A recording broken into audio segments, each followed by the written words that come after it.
Hi சகோஸ், எல்லாருக்கும் வணக்கம். வாங்க கற்றுக்கொள்ள போகலாம். விக்ரமின் ஃபோனை துண்டித்த தியா மெதுவாக தன் அம்மாவின் அறைக்குள் நுழைந்தாள். அங்கே அம்மா களைப்பாக படுத்திருக்க காவ்யா அவர் பக்கத்திலேயே அமர்ந்து தூங்கிவிட்டிருந்தாள். தியா அம்மாவின் அருகில் சென்று அமர்ந்தாள். மா, என்னம்மா இது? டேப்லெட்லாம் கரெக்டாக எடுத்துக்க மாட்டிங்களா? உங்ககிட்ட எத்தனை தடவை சொல்லியிருக்கேன் மெடிசன் டைமுக்கு சாப்பிடுங்கன்னு. ஏம்மா இப்படி இருக்கீங்க? உங்கள் மேலே உங்களுக்கு அக்கறையே இல்லையா? நாங்கள் 2 பேரும் இருக்கோன்னு கொஞ்சம் கூட யோசிச்சு பார்க்க மாட்டிங்களா என்று தியா கோபமாக கேட்டாலும் அவளது கண்கள் கலங்கி இருந்தன. சாந்தி மெலிதாக சிரித்து, ஏய் தியா, இப்போ எதுக்குடி இப்படி டென்ஷனாக இருக்க? இங்கே பாரு, வயசானா அப்படி தான். இதெல்லாம் சாதாரண மயக்கந்தாண்டி. இதுக்கு போய் டாக்டரை கூப்பிட்டுட்டு நீயும் இப்படி டென்ஷன் ஆயிட்டு என்று தியாவின் கையை பிடித்து கூறினார். அம்மாவுக்கு தெரியாது அவர்களது இதயத்திற்குள் ஒரு பெரிய போராட்டம் நடந்து கொண்டிருப்பது. தியாவால் உண்மையை சொல்லவும் முடியவில்லை, சொல்லாமல் இருக்கவும் முடியவில்லை. தியா மெதுவாக தரையில் அமர்ந்து கட்டிலில் இருந்த அம்மாவின் மடியில் முகம் புதைத்து படுத்து கொண்டாள். மா ப்ளீஸ்மா, நான் சொல்கிறத கேளுங்க. உங்களை நீங்கள் தான் பார்த்துக்கணும். மெடிசன்லாம் கரெக்டாக சாப்பிடுங்க. இங்கே பாருங்க, சின்ன வயசுலேருந்து ரொம்ப கஷ்டப்பட்டு என்னையும் தங்கச்சியும் நீங்கள் வளர்த்துருக்கீங்க. போதும்மா, இதுக்கப்புறம் நீங்கள் நிம்மதியாக இருக்கணும். அதுதான் எனக்கு முக்கியம். நீங்கள் நல்லா இருந்தால் தானே நாங்களும் நல்லா இருக்க முடியும். எனக்காக மெடிசன்லாம் கரெக்டாக எடுத்துக்கோங்க என்று தியா அம்மாவின் மடியில் கிடந்தபடி விம்மினாள். சாந்தி தியாவின் தலையை வருடியபடி, இங்கே பாரு தியா, எனக்கெல்லாம் ஒன்றும் ஆகாது. வயசானா இப்படி தாண்டி இருக்கும். இங்கே பாரு, என் பொண்ணுங்க 2 பேத்துக்கும் ஒரு நல்ல மாப்பிள்ளையை பார்த்து கல்யாணம் பண்ணி வைக்காம நான் எங்கேயும் போக மாட்டேன். நீ எதுக்கும் கவலைப்படாத என்று அவளை அணைத்து கொண்டார். அம்மாவின் மடியில் கிடந்த தியாவிற்கு அந்த தழுவல் ஒரு ஆறுதலை தந்தாலும் மனதிற்குள் அம்மாவின் ஆபரேஷன் பற்றிய யோசனையே அவளை அரித்து கொண்டிருந்தது. அந்த இரவு தியாவிற்கு ஒரு நீண்ட இருண்ட காடாக தெரிந்தது. மறுநாள் காலை ஆர்வி குரூப் ஆஃப் இண்டஸ்ட்ரீஸ் அலுவலகம் எப்போதும் போல பரபரப்பாக இயங்கிக் கொண்டிருந்தது. ஆனால் தியாவின் கண்கள் மட்டும் தூக்கமில்லாமல் சிவந்திருந்தன. நேற்றிரவு நடந்த சம்பவங்கள் அவளை ஒரு இயந்திரமாக மாற்றியிருந்தது. முகத்தில் செயற்கையான ஒரு புன்னகையை வரவழைத்து கொண்டு தனது சீட்டில் அமர்ந்தாள் தியா. சரியாக 10 மணி. தியாவின் மேஜையை நோக்கி விக்ரமின் தனிப்பட்ட உதவியாளர் அங்கு வந்தார். தியா, சார் உன்னை உடனே கேபினுக்கு வர சொன்னார், சீக்கிரம் போய் என்ன என்று கூறிவிட்டு செல்ல தியா ஒரு நீண்ட பெருமூச்சு விட்டு எழுந்தாள். அவளுக்கு தெரியும், நேற்று இரவு அவன் அழைப்பை துண்டித்ததற்கும் சரியாக பேசாததற்கும் இன்று விசாரணை நடக்கும் என்று. கேபின் கதவை திறந்து உள்ளே நுழைந்தாள் தியா. விக்ரம் தனது லேப்டாப்பை பார்த்து கொண்டிருந்தான். அவள் உள்ளே வந்ததும் அவன் மெதுவாக தலையை நிமிர்த்தினான். விக்ரமின் கண்கள் ஒரு விதமான ஏமாற்றமும் கோபமும் கலந்த பார்வையில் அவளை பார்த்தான். தியா அவன் அருகே வந்து நின்றாள். சார், இந்த இன்னோவேஷன் ரிப்போர்ட் என்று வேலையை பற்றி பேச ஆரம்பிக்க விக்ரம் இடைமறைத்தான். இங்கே பாரு, உன்னை அதுக்காக கூப்பிடல. நேற்று நைட் என்னடி ஆச்சு? எதுக்காக காலை கட் பண்ண? என்னை பார்த்தா லூசு மாதிரி இருக்கா?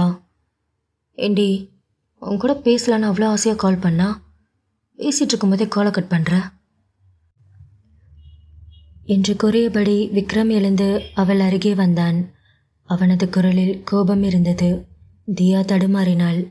உண்மையை சொன்னால் விக்ரம் கண்டிப்பாக உதவி செய்வான். ஆனால் அவனது பணத்தை பெற்றுக்கொண்டு அந்த உறவில் ஒரு கடனாளியாக இருக்க அவளுக்கு விருப்பமில்லை. விக்ரம், ஒன்றும் இல்லை. நேற்று நைட்டு எனக்கு கொஞ்சம் உடம்பு சரியில்லை, ரொம்ப தலைவலியாக இருந்தது. அதான் உன்கிட்ட என்னால் சரியாக பேச முடியல என்று தியா சமாளித்து கொண்டிருக்க விக்ரம் அவளை உற்று பார்த்தான். அவனது கூர்மையான கண்கள் அவள் பொய் சொல்வதை கண்டுபிடிக்க முயன்றன.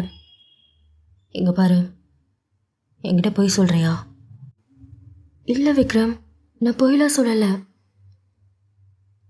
இல்லை, வேறு ஏதோ ரீசன் இருக்குது. என்னடி, எதுவாக இருந்தாலும் சொல்லு. வேறு ஏதாச்சும் ப்ராப்ளமா? ஐயோ விக்ரம், நிஜமாக ஒன்றும் இல்லை. எனக்கு தலைவலி, அதான் என்று அவனது கண்களை பார்க்காமல் பதில் சொன்னாள். விக்ரமின் முகம் கோபத்தில் இருந்தது. அவனது முகத்தில் இருந்த அந்த வாட்டம் தியாவின் காதலை தூண்டியது.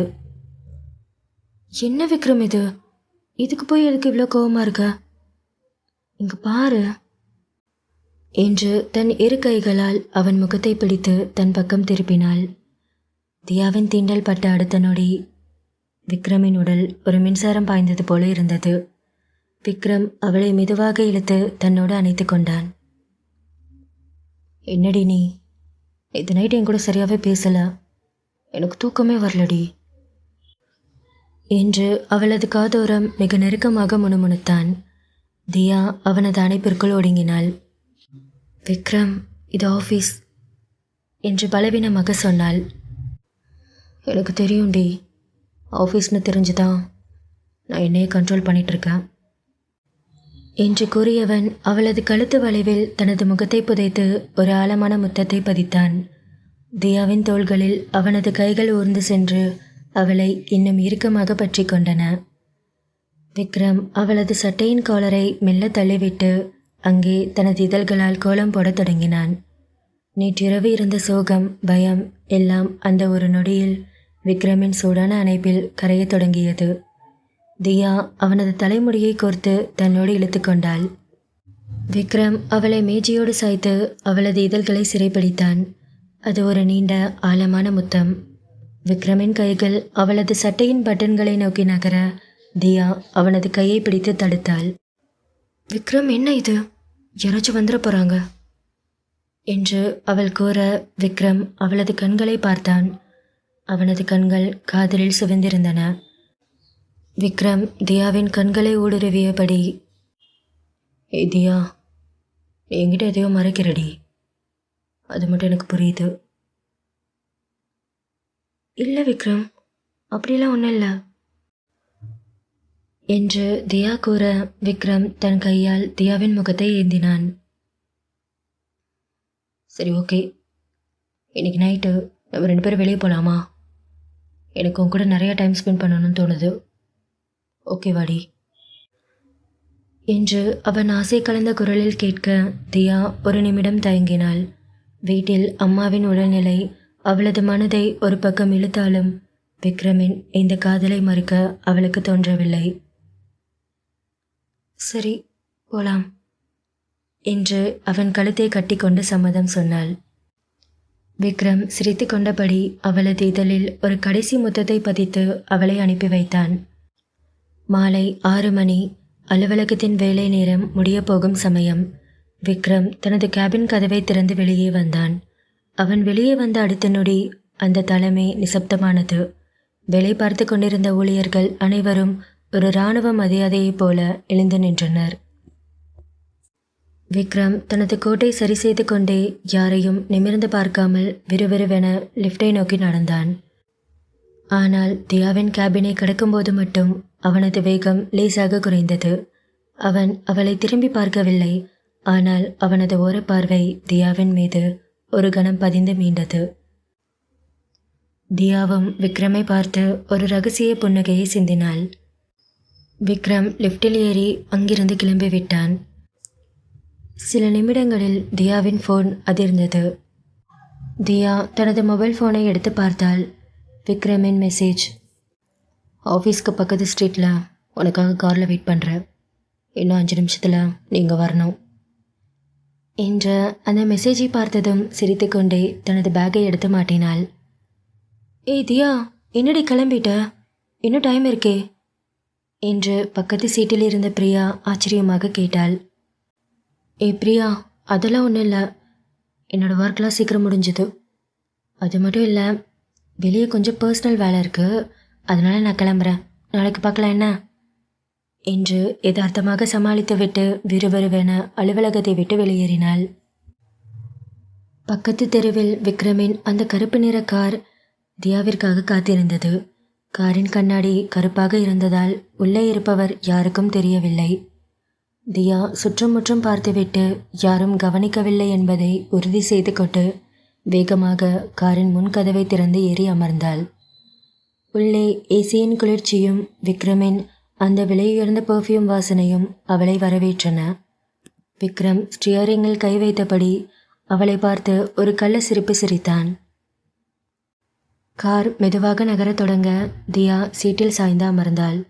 அலுவலகத்தின் அந்த இறுக்கமான சூழலில் இருந்து தப்பித்து தனது காதலனுடன் ஒரு ரகசிய உலகிற்குள் நுழைவது அவளுக்கு ஒரு தற்காலிக நிம்மதியை தந்தது.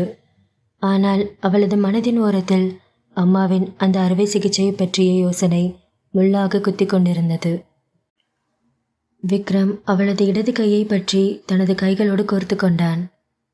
ஏய், எங்கடி போலாம் என்று அவன் கேட்க தியா அவனை பார்த்து மென்மையாக புன்னகைத்தாள். அது உங்க இஷ்டம் என்று தியா கூற விக்ரம் தலையசைத்தபடி காரை ஓட்டி கொண்டிருந்தான். விக்ரமின் கார் நகரத்தின் இரைச்சலை தாண்டி அமைதியான ஒரு புறநகர் பகுதியை நோக்கி விரைந்தது. தியா ஜன்னல் வழியே வெளியே வேடிக்கை பார்த்து கொண்டிருந்தாள். விக்ரம் ஒரு கையால் காரை ஓட்டிக்கொண்டே மறு கையால் தியாவின் விரல்களை கோர்த்து தன் இதழ்களோடு ஒற்றிக்கொண்டான்.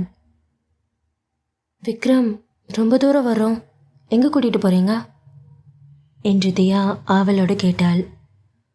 அதெல்லாம் நீ கேட்கக்கூடாது, அதான் இஷ்டம்னு சொல்லிட்டேல, அப்புறம் என்ன? இன்னைக்கு இந்த உலகமே நம்ம 2 பேத்துக்கு மட்டும்தான் என்று அவன் ஒரு கள்ள சிரிப்புடன் சொன்னான். விக்ரமின் கார் ஒரு பிரைவேட் ஃபார்ம் ஹவுஸிற்கு வெளியே நின்றது. அது ஒரு குன்றின் மேல் அமைந்திருந்தது. அங்கிருந்து பார்த்தால் கீழே சென்னை நகரம் மின்மினி பூச்சிகளாக மின்னிக் கொண்டிருந்தது. குளிர்ந்த காற்று தியாவின் முகத்தை வருடியது. விக்ரம் காரை விட்டு இறங்கி வந்து தியாவிற்கு கதவை திறந்து விட்டான். காரிலிருந்து இறங்கிய தியா அந்த இடத்தின் அழகை ரசித்து கொண்டிருந்தாள். விக்ரம், இந்த இடம் எவ்வளோ அழகா இருக்குல்ல என்று தியா ஆச்சரியத்தில் கத்தினாள். விக்ரம் அவளை பின்னால் இருந்து அணைத்து கொண்டு அவளது தோளில் முகம் சாய்த்தான். தியா, உனக்கு பிடிச்சிருக்கா என்று விக்ரம் கேட்க தியா ஆமாம் என்று தலையசைத்தாள். தியா, இங்கே யாரும் வரமாட்டாங்க. இந்த அமைதி, இந்த வெளிச்சம், அப்புறம் நீ, இது மட்டும் எனக்கு போதுண்டி என்று விக்ரம் கூற தியா அவனை பார்த்து அழகாக சிரித்தாள். இருவரும் அங்கிருந்த ஒரு மர பெஞ்சில் அமர்ந்தனர். நிலவு வெளிச்சம் தியாவின் முகத்தில் பட்டு அவளை இன்னும் அழகாக்கி காட்டியது. விக்ரம் அவளது மடியில் தலை வைத்து படுத்துக்கொண்டான். ஒரு பெரிய நிறுவனத்தின் சிஇஓவாக எப்போது மிரட்டலாக இருக்கும் விக்ரம் இப்போது ஒரு குழந்தையைப் போல தியாவின் மடியில் தஞ்சம் புகுந்திருந்தான். மேலே பரந்த வானத்தில் நட்சத்திரங்கள் மின்னிக் கொண்டிருக்க தியா அவனது நெற்றியில் விழுந்த முடிகளை தனது விரல்களால் மென்மையாக கோதிக்கொண்டிருந்தாள். அவர்களுக்கிடையே நிலவிய அந்த மௌனம் மிகவும் சுகமானதாக இருந்தது. விக்ரம் தியாவின் கைகளை பிடித்து தன் இதழ்களோடு அழுத்தி முத்தமிட்டான். என்ன சார், ரொமான்டிக் மூடில் இருக்கீங்க போல. தியா, உடனே சீக்கிரம் கல்யாணம் பண்ணிக்கணும்டி. எதுக்கு? என்னை சீக்கிரம் கல்யாணம் பண்ணிவிட்டு எப்போ பார்த்தாலும் கொஞ்சிட்டே இருக்கவா? அதுக்கு மட்டும் இல்லடி, அதையும் தாண்டி நிறையா இருக்குது. ஃபர்ஸ்ட் உன்னை இந்த மாதிரி யாருக்கும் தெரியாமல் ஆஃபீஸ்லேயும் வெளியும் வச்சு பார்க்குறது எனக்கு போர் அடிக்குதுடி. உன்னை பப்ளிக்காக நிறைய இடத்துக்கு கூட்டிகிட்டு போகணும். எல்லோரும் முன்னாடியும் நம்ம கை கொடுத்து ஜாலியாக சுற்றணும். எல்லாத்துக்கும் மேலே கல்யாணத்துக்கு அப்புறமும் உன்னை நான் நிறைய லவ் பண்ணணும் என்று விக்ரம் கூறிக்கொண்டிருக்க தியா மெல்லிதாக சிரித்தாள். என்ன, சார்க்கு என் மேலே அவ்வளோ லவ்வா? அவ்வளோ லவ்வோ உன் மேலே மட்டும்தாண்டி. உன் காதலில் நான் சிக்கிட்டேன், என்னால் வெளியே வர முடியல. எப்படி எனக்கு முழுசாக கிடப்ப? ஐயோ சார், அதுக்கெல்லாம் இன்னும் நிறைய டைம் இருக்குது என்று தியா கிண்டலாக கூற விக்ரம் தியாவின் கண்களை பார்த்தான். தியா, நம்ம ஃப்யூச்சர் பற்றி நான் நிறைய கனவு கண்டு வச்சுருக்கேன். அப்படியா? எங்க சொல்லுங்க பார்க்கலாம் என்று தியா குறும்பாக கேட்டாள். விக்ரம் அவளது விரல்களை கோர்த்து கொண்டே சொல்லத் தொடங்கினான். தியா, கல்யாணத்துக்கு அப்புறம் நமக்குன்னு ஒரு சின்ன உலகம் இருக்கணும். இதே மாதிரி ஒரு அமைதியான இடத்துல ஒரு அழகான வீடு. அந்த வீட்டில் நீனா மட்டும்தான் இருக்கணும். நான் கண் முழிச்ச உடனே உன் முகம் மட்டும்தான் தெரியணும். டெய்லியும் காலையில் நான் தான் காஃபி போட்டு உன்னை எழுப்பி விடணும். ஆஹா, பாரா. அப்புறம் அப்புறம் நமக்கு 2 குழந்தைங்க. ஒன்று பையன் உன்ன மாதிரி அடங்காதவனாக இருக்கணும். இன்னொன்று பொண்ணு என்ன மாதிரி கொஞ்சம் திமிர் பிடிச்சவளாக இருக்கணும். அவங்க கூட விளையாடிட்டு இந்த மாதிரி வீக்கெண்டில் லாங் டிரைவ் போயிட்டு இந்த மாதிரி நிறைய ட்ரீம்ஸ் இருக்குடி எனக்கு என்று விக்ரம் பேசிக்கொண்டிருக்க தியாவின் கண்ணில் ஒரு கணம் ஒரு கனவு மின்னியது. ஆனால் அடுத்த கணமே அவளது அம்மாவின் முகம் ஞாபகம் வர அவளது இதயம் கனத்தது. விக்ரம் காட்டும் இந்த அழகான எதிர்காலத்தை பார்க்க அவளது அம்மா உயிரோடு இருக்க வேண்டுமே என்ற எண்ணம் அவள் மனதை அரிக்கத் தொடங்கியது. என்னடியாச்சு, எதுவுமே பேசாமல் அமைதியாக இருக்க என்று விக்ரம் அவளது முகத்தை பார்த்து கேட்டான். இல்லை விக்ரம், உன்னோட ட்ரீம்ஸ்லாம் ரொம்ப அழகாக இருக்கு. ஆனால் இதெல்லாம் நடக்குமா? உங்கள் அம்மா என்னை ஏற்றுப்பாங்களா?